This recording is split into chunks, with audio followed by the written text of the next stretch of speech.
Salut à tous, c'est Stéphane, bienvenue dans cette nouvelle vidéo, très content de vous retrouver. Aujourd'hui on va parler, vous savez, d'un petit geste qui fait parler sur les forums, notamment sur iOS et aussi sur Android. Est-ce que ça sert à quelque chose ce geste ou pas finalement pour nos smartphones? On y va tout de suite, c'est parti.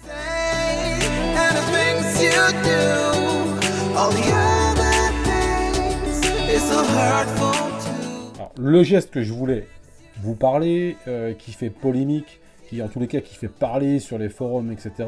C'est le geste, vous savez, qui nous fait tuer nos applications. Est-ce que ça sert à quelque chose? Eh bien, je vais vous répondre aujourd'hui, aussi bien sous iOS que sur Android. Ça ne sert à rien, même si la plupart de nous, on a un réflexe qui fait que, voilà, on fait ce genre de choses, là, que je suis en train de vous montrer à l'heure-ci. Vous voyez, là, j'ai une application qui est ouverte. Ok, elle est ouverte. Je clique 2 fois sur mon bouton Home pour revenir à mon écran d'accueil. C'est très bien. Le seul truc, c'est que, en fait, si je rappuie 2 fois sur mon bouton Home pour, comme je le fais là, tuer mon application, ça sert à rien pour une simple et bonne raison, c'est que les OS d'aujourd'hui, aussi bien iOS maintenant, enfin, depuis iOS 7 et maintenant les dernières versions d'Android, ces OS-là sont assez intelligents pour faire la différence entre une application qui fonctionne et une application qui ne fonctionne pas. En fait, quand l'application est dans le multitâche comme ça, mais que vous ne l'activez pas, en fait, on peut comparer ça, si vous voulez, à une image fixe que vous avez laissée quand vous avez quitté l'application. C'est ni plus ni moins qu'une image fixe. D'ailleurs, vous faites l'essai. Si vous prenez par exemple une application comme j'ai là, MacG Mobile, que j'ai quitté et que je veux remettre au premier plan, vous verrez que l'application, elle se réactualise tout de suite. Ça veut dire qu'en fond, elle n'a pas été réactualisée. Il y a juste un truc pour lequel ça ne fonctionne pas, c'est quand il y a ça demande de la puce GPS. Le GPS, par exemple, sur nos smartphones, les applications telles que Runkeeper, enfin les trucs de running, etc., qui font appel à la puce GPS de l'iPhone ou du smartphone Android.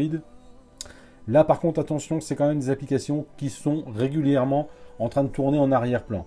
En tous les cas, elles ne sont pas aussi actives que quand elles sont au premier plan, mais elles tournent quand même en arrière-plan. Par contre, les autres applications, ça sert absolument à rien de faire ce slide du bas vers le haut pour les tuer, parce que ça n'engendre en rien une surconsommation de votre batterie, ni quoi ni comme. Donc voilà, je voulais juste faire cette mise au point.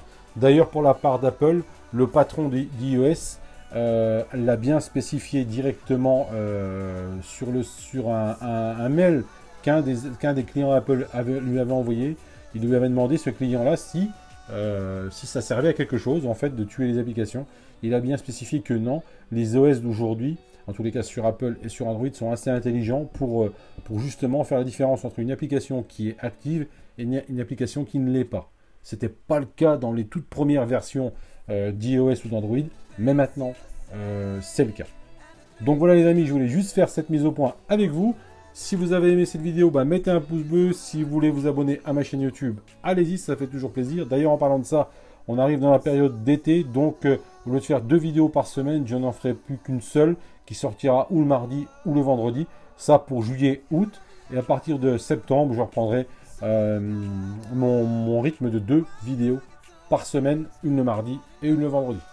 Bon, à moins que voilà, j'ai envie d'en sortir une petite deuxième de temps en temps entre juillet et août par semaine, je le ferai. Mais en tous les cas, voilà, juste pour vous informer que ce sera une vidéo par semaine en juillet et en août. Je vous dis à très bientôt pour une prochaine vidéo, les amis. Bye bye et plein de bonnes choses à vous. Bye bye. All the other things, it's so hurtful.